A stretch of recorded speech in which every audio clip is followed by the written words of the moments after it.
La radio qui vous parle de NBA, c'est Radio Off Basket. Le basketball, c'est mieux à la radio. Bonjour à tous et bienvenue pour ce Raptors versus Celtics pour le match 3 de ces demi-finales de conférence Est. Pour parler avec moi de ce match aujourd'hui, on a toujours avec nous notre ami de Celtics France. Salut. Salut à toi, comment ça va? Ça va, on se remet petit à petit de ce 2-0 contre nous pour l'instant. Et avec nous également pour parler de ce match, on a le boss de Raptors France, Victor. Salut Victor. Salut tout le monde. Alors on va faire comme d'habitude, on change pas le programme, on change pas un programme qui gagne, je sais pas si on peut dire ça. On va commencer par revenir sur la rencontre d'hier. Côté Celtics, j'imagine une grande satisfaction. Comment tu vois un peu ce match d'hier qui a tourné début de quatrième quart-temps avec un grand Marcus Smart? Bah écoute, satisfait évidemment puisqu'il y a le résultat, mais honnêtement quand on regarde plus en détail le match, je trouve vraiment que la copie c'est pas un 10 sur 10 quoi. Il y a vraiment quelques détails qui, en fait, c'est aussi simple que ça. Si Marcus Smart prend pas feu comme il a peut-être pris feu 3 ou 4 fois dans sa carrière, ben, le match, c'est presque sûr qu'on le perd vu comment on était embarqué. On avait vraiment besoin de quelqu'un qui mette 5-3 points d'affilée pour gagner, quoi. Donc le match, il tient pas à grand chose. Après, faut pas retirer le mérite qu'on a à avoir réussi à tenir jusqu'à la fin de la rencontre, puisqu'on aurait très bien pu ressombrer, mais après on a réussi à tenir le score, etc., pour au final gagner. Mais je suis globalement satisfait, mais il y a encore quelques... Et je pense que les joueurs en sont conscients. Il y a encore quelques détails à perfectionner. Il y a encore des choses à perfectionner. Par exemple, Kemba, les 3 premiers cartons de son match sont à vomir. Donc ça, déjà, faut changer. Il y a quelque chose à changer encore. C'est pas parfait, mais de zéro, on peut dire, on est sur la bonne voie, quoi. On va en parler dans les clés du match pour les choses que tu penses que les Celtics doivent changer. Victor, alors est-ce que tu es comme une partie de la fanbase des Raptors qui a déjà jeté l'éponge? On a vu beaucoup de commentaires de gens qui disent ça y est, on va se faire sweeper. Maintenant, Siakam est nul, Van Vliet est nul. Dis-moi un peu ton état d'esprit. Comment dire? C'est toujours difficile de se retrouver à 2-0 dans une série. En termes mental, c'est toujours pas évident, hein. Il faut s'en relever. Je pense que les Raptors ont la capacité de se relever et de tirer un peu la sonnette d'alarme, pousser un coup de gueule, hein, il faut le dire. J'espère que des gens comme Van Vliet et Siakam qui sous-performent, hein, il faut être clair, hein, quand on regarde leur standard de saison régulière et leur on va dire, forme de la bulle, hormis Siakam qui a vraiment du mal encore à se remettre dedans, on a vraiment une sensation de Raptors sans être des Raptors. Et ça manque de mordant offensivement. On ne profite pas de nos points forts durant la saison régulière. J'ai l'impression qu'on bafoue notre basket. Comme l'a dit notre camarade des Celtics, hein, c'est toujours difficile de faire une analyse précise de ce match, tant il a été presque étrange des deux côtés. Des fans. Côté Celtics, il y a une victoire, donc il peut avoir que de la satisfaction, même s'il peut avoir des doutes sur la façon dont la victoire s'est imposée. Nous, de notre côté, on ne peut qu'être un peu rageant. C'est une défaite rageante. On voit que c'est un Marcus Smart là, qui prend feu, qui nous remet vraiment dans une sauce, mais terrible. On a une première mi-temps sans aucun lancer franc, ce qui nous met aussi vraiment en difficulté pour rentrer dans le troisième quart-temps. On a espéré, on a pensé que le quatrième quart-temps allait être de la gestion avec 10 points d'avance. Finalement, voilà, on a eu un Marcus Smart qui est sorti de nulle part. Après, on sait que ce genre d'exploit ne se répète pas, donc on croise les doigts et on espère que ça ne reviendra pas comme ça. Mais moi, j'ai encore espoir. Je pense que les Raptors peuvent se réveiller. S'il fallait dire quelques mots à la fanbase, on va dire au côté pessimiste de la fanbase des Raptors, je dirais que on s'est déjà retrouvé dans cette situation, mené 2-0. Alors oui, effectivement, c'était avec un certain joueur qui est actuellement aux Clippers. Oui, effectivement, c'était contre les Bucks, c'était en finale de conf. Alors il y a un contexte, etc. qui fait que. Mais les Raptors restent les Raptors.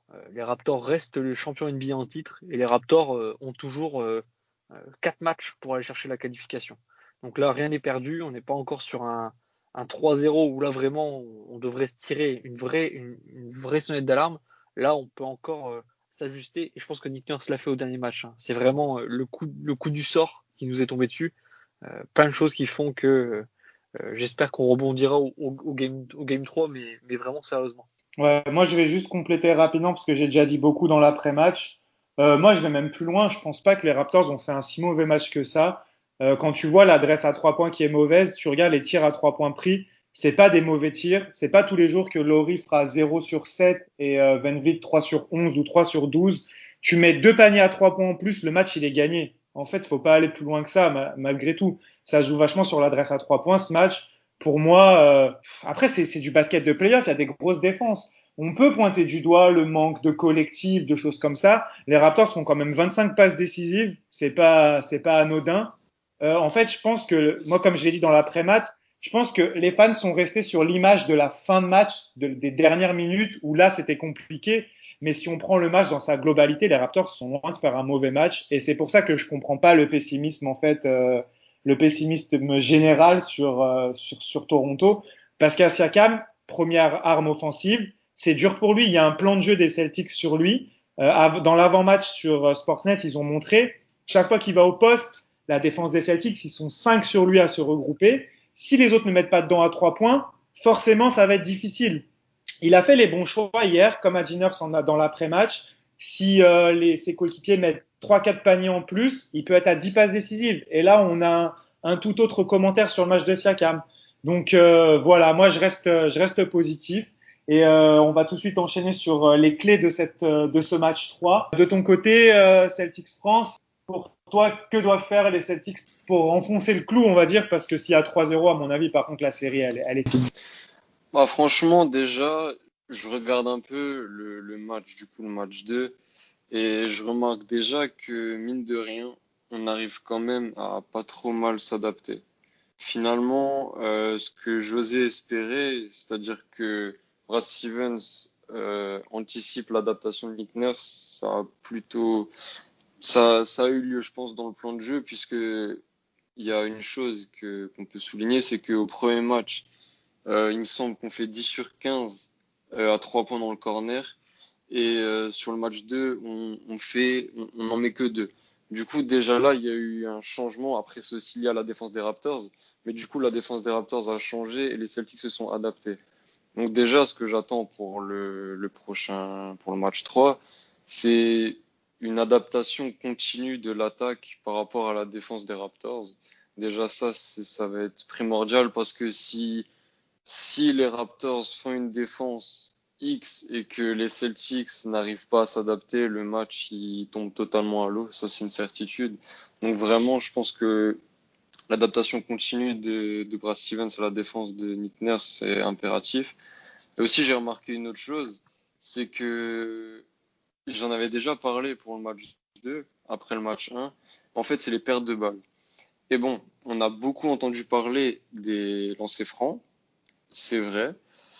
Alors, juste pour donner des chiffres, les Raptors finissent avec 19 lancers francs tentés et les Celtics avec 25. C'est-à-dire il y a 6 lancers francs de différence.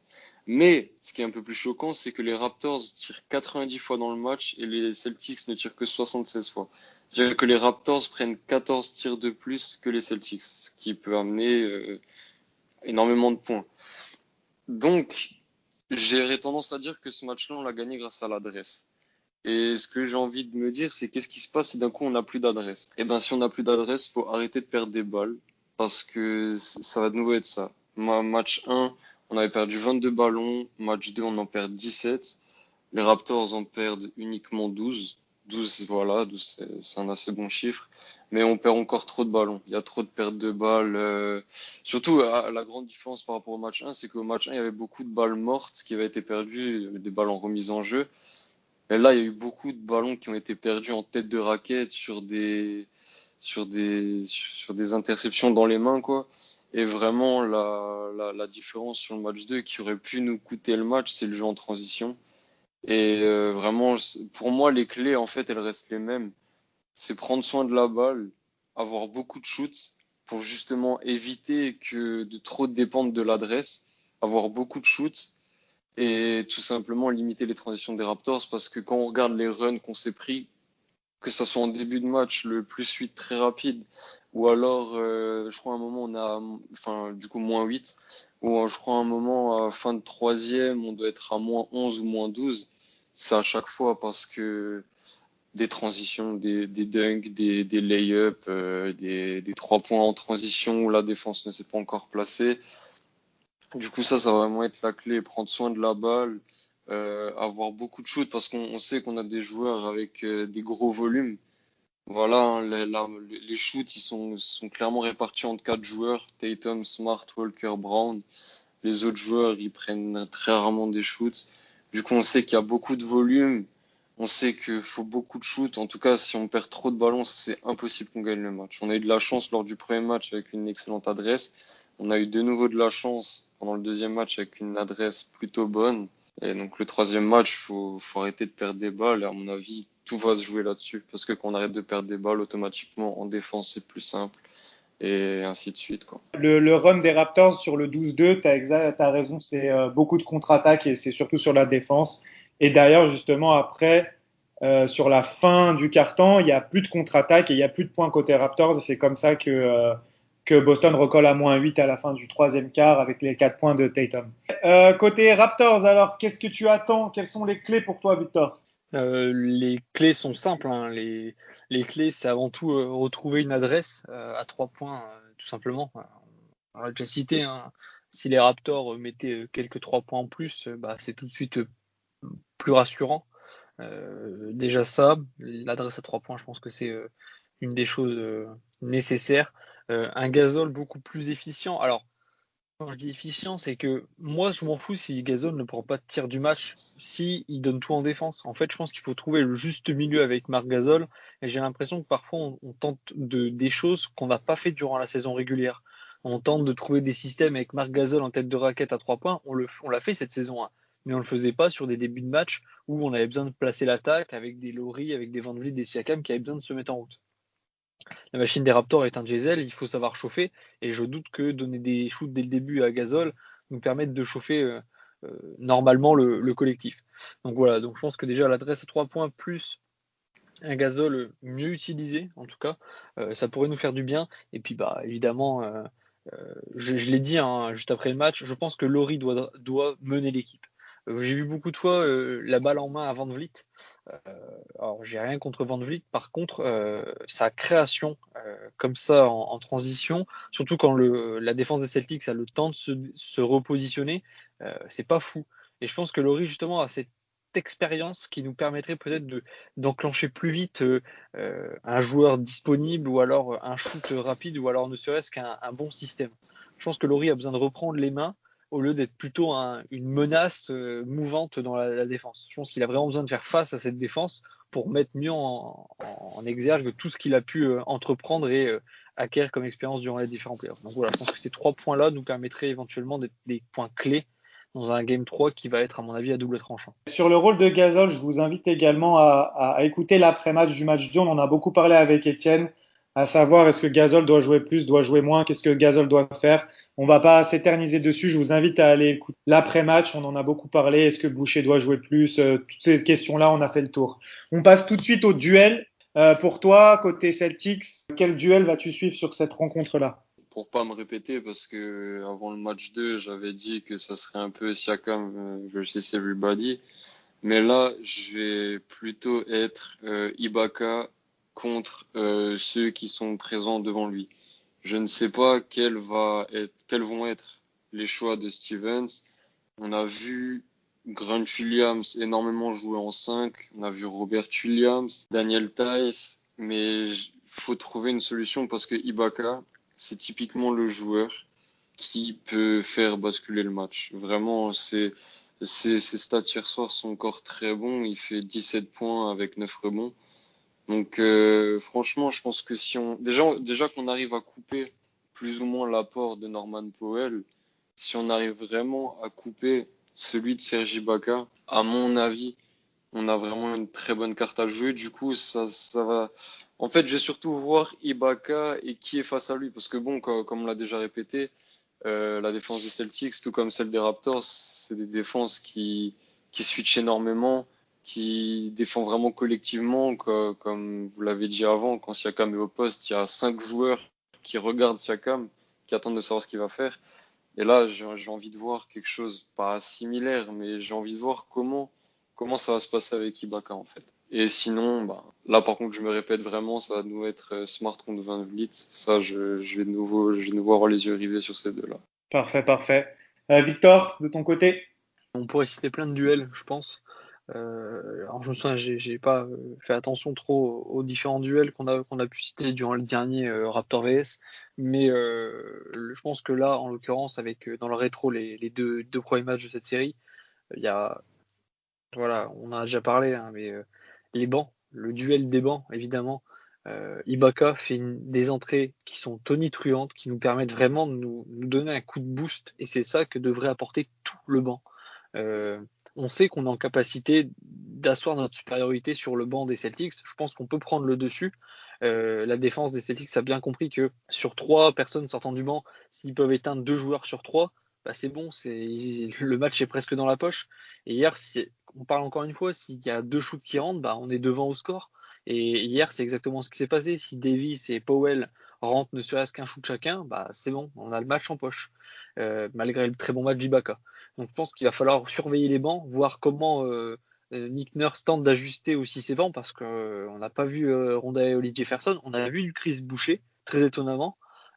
J'attends de voir aussi quid de Chris Boucher au game dans le 3e match. Hein. On verra bien qu'est-ce qui va se passer, parce que au 2e match, on nous avait annoncé qu'il serait out, en tout cas qu'il ne jouerait pas, avec la présence d'Ibaka et Gasol devant lui dans la rotation. À voir, mais j'espère que les bancs sauront s'adapter, mais que surtout le nôtre saura s'adapter et être plus efficient pour nous permettre vraiment d'avoir ce coup de fouet venu du banc quand parfois le match perd en rythme, et c'est ce que les Celtics attendent, c'est que le match perde en rythme, parce qu'ils savent très bien que les Raptors aiment ce qui est en transition, ils aiment quand ça va, on aime quand ça va vite, et je pense que le banc doit apporter aussi cette accélération quand l'équipe s'essouffle, quand le 5 majeur s'essouffle. Voilà, donc je pense que ce sera vraiment le duel du Game 3. Très bien. Et pour finir, les facteurs X côté Celtics. Pour moi, j'en aurais deux. J'en aurais deux. Tout d'abord, bon, il a déjà eu un apport certain depuis le début de cette série, puisqu'il n'a encore raté aucun shoot. C'est Robert Williams. Robert Williams, il fait que m'étonner. J'avais déjà confiance en lui, et franchement, là, il montre juste que il peut avoir un apport certain en sortie de banc. Et à mon avis, quand je regarde les stats du banc, si lui marque pas de points, c'est vraiment très pauvre. Du coup, vraiment, je pense que ça doit être lui notre arme offensive. C'est bizarre de dire que Robert Williams, ça serait une arme offensive, mais il faut qu'il le soit pour que ça fonctionne avec le banc. Du coup, premier facteur X, Robert Williams. Et le deuxième, pour son match très moyen, je vais mettre Kemba. Que Kemba, tout simplement, hein, le match 2, il le commence à 0 sur 7 à 3 points. Si sur les 7 3 points, il en met 3, tout comme il l'a fait lors du match 1, le match n'aurait pas du tout la même allure. Du coup, Kemba qui est dans le match, suffit que Tatum suive et que Brown suive, et après, ça peut clairement le faire. Mais comme on l'a vu, si Kemba n'est pas trop dedans, on se retrouve à une fin avec un money time, quoi. Et voilà, du coup, je dirais Kemba et Robert Williams. Très bien. Et on conclut avec toi, Victor. Alors, côté Factor X, je pense que le premier Factor X, ça sera Nick Nurse, parce qu'on a besoin de voir aussi comment Nick Nurse va tenter d'apporter quelque chose de nouveau, encore une fois, dans ce game, dans ce 3e match. Hein. On verra bien comment il s'adapte. Je l'ai dit, hein, durant le 2e match, il nous sort un boucher qui sort de nulle part. Rondell Hollis Jefferson, on l'a pas vu du match. À voir, évidemment, c'est des questions d'adaptation et de plus ou moins si ça fit bien avec les match-ups adverses. Mais j'attends que Nick Nurse soit un facteur X qui nous montre vraiment qu'il a la capacité de proposer des choses collectivement et individuellement. Et ensuite, je pense qu'il y a un deuxième facteur X qui va être important aussi à regarder, c'est le réveil de Pascal Siakam. Si Pascal Siakam se met ne serait-ce que sur les standards de cette saison, ça peut faire beaucoup de mal aux Celtics. On le dit depuis le début, il n'est pas encore dans sa bulle. Clairement, il a vraiment mentalement peut-être qu'il y a un blocage, je ne sais pas. mais il n'est pas encore dedans. Donc si Pascal se réveille, je pense qu'on aura vraiment une physionomie de match bien différente que celle qu'on a actuellement. Aujourd'hui, je pense que voilà, si déjà Nurse et Siakam nous proposent autre chose que ce qu'ils ont déjà pu proposer, on peut vraiment espérer côté Raptors. C'est parfait. Merci beaucoup d'avoir participé à ce Raptors versus Celtics pour le match 3. On se donne rendez-vous demain jeudi. Horaire, c'est 18h30 ici au Canada, donc il me semble que c'est minuit et demi chez vous en Europe. Merci à tous de nous avoir écoutés. Et comme on dit toujours quand on se quitte, let's go Raptors! Let's go Raps! Let's go Celtics! Lowry for three.